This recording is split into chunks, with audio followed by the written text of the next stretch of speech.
Magandang hapon sa ating lahat at naritong ulat sa lagi ng panahon ngayong hapon ng Biyernes, December 26, 2025. Base nga sa ating latest satellite animation, patuloy pa rin nga umiiral ang northeast monsoon sa buong Luzon. Samantalang easterlies naman o yung hangin na galing sa Pasipiko ang siyang umiiral sa nalabing bahagi pa ng ating bansa. Sa magiging lagay nga ng panahon bukas, asahan nga natin na dito sa may Batanes at Babuyan Islands dahil nga sa patuloy na epekto ng northeast monsoon ay makararanas ng makulimlim na panahon at may kasamang mga pag-ulan. Sa bahagi naman ng Apayao, Mainland Cagayan, hanggang dito sa may Isabela, asahan din natin yung mahihinang mga pag-ulan dala ng northeast monsoon. At sa nalabing bahagi pa ng Luzon, asahan natin yung bahagyang maulap hanggang sa maulap na kalangitan at mga pulong-pulong mahihinang mga pag-ulan na dala rin ng northeast monsoon. Ang temperatura nga dito sa may Northern Luzon nananatiling mababa na kung saan sa may Tuguegarao, maaaring umabot 22 hanggang 28 degrees Celsius, sa may Lawag 24 to 30 degrees Celsius at sa may Baguio City, maaaring umabot 16 to 22 degrees Celsius. Dito naman sa Metro Manila, maaaring umabot 23 to 31 degrees Celsius.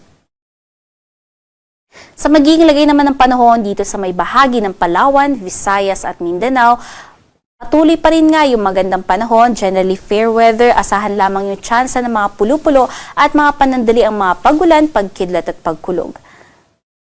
Ang temperatura nga ay magiging pinakamainit nga dito sa may bahagi ng Mindanao, specifically sa may Zamboanga City at Davao na kung saan maaaring umabot hanggang 33 degrees Celsius.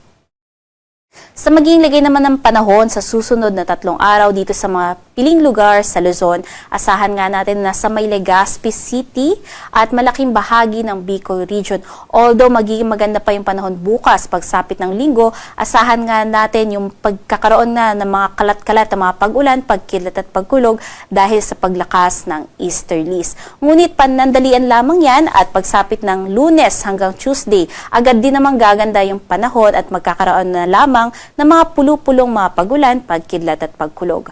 Dito naman sa may Metro Manila, asahan pa rin yung patuloy na magandang panahon, pwera na lamang sa tsansa ng mga pulu-pulong mahinang mga pag-ulan dala ng northeast monsoon. Ngunit pagsapit nga ng Lunes hanggang Tuesday, ang sistema nga o yung northeast monsoon ay bahagyang aatras at mapapalitan na nga yan dito sa Metro Manila at malaking bahagi ng Central Luzon ng easterlies na siya magdadala ng mga pulo-pulo at mga panandali ang mga pagulan, pagkidlat at pagkulog.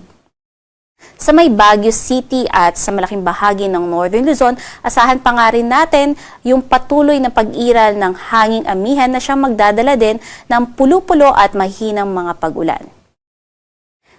Dito naman sa may bahagi ng Visayas, dahil nga sa paglakas ng easterlies, pagsapit ng linggo hanggang Lunes, magkakaroon na nga rin ng mga kalat-kalat na mga pag-ulan, pagkilat at pagkulog at makulimlim na panahon sa may Tacloban City at malaking bahagi ng Eastern Visayas. At gaganda rin agad yung panahon pagsapit ng Tuesday. Samantalang asahan din natin na sa malaking o natitira pang bahagi ng Visayas, patuloy pa rin nga yung magandang panahon at andyan pa rin yung tsansa ng mga pulo-pulo at mga panandali ang mga pagulan, pagkidlat at pagkulog.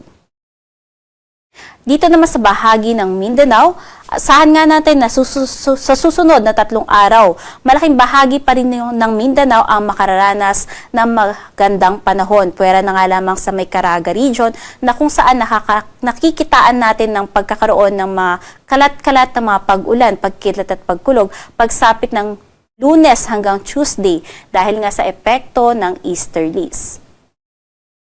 Sa magiging lagay naman ng ating karagatan, meron tayong nakataas na gale warning. Nagsisimula nga yan dito sa may seaboards ng Cagayan, northern seaboards ng Northern Luzon, hanggang dito sa may western seaboards ng Northern Luzon, mula dito sa may seaboards ng Ilocos Norte hanggang sa Ilocos Sur, specifically nga pababa hanggang dito sa may parte ng Santiago. Kaya inaabisuhan po natin ang ating mga kababayan dyan, especially nga yung maliliit na sasakyang pandagat, na ipagpaliban po muna yung paglalayag sa mga areas na yan dahil napakadelikado ng pagtaas ng pag-alon.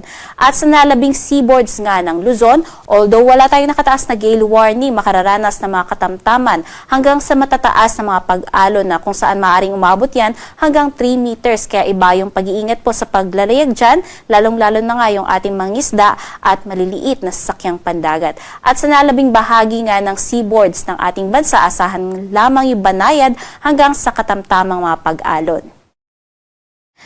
Base naman sa ating tropical cyclone threat potential, patuloy pa rin nga yung magandang pinapakita ng forecast na kung saan hanggang sa makatapos nga ang taong 2025 ay wala tayong inaasahan na magiging isang bagyo o low pressure area sa loob at labas ng ating Philippine Area of Responsibility. However, pagsapit nga ng unang linggo ng Enero, maaaring may mamuong isang low pressure area o mababang tsansa pa na magiging isang ganap na bagyo dito sa may Sulusi.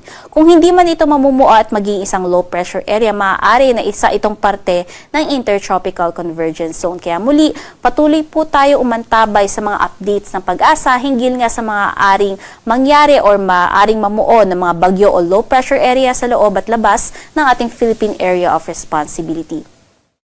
Dito sa Kalakang, Maynila, ang araw ay lulubog na alas 5:35 ng hapon at sisikat bukas ng alas 6:19.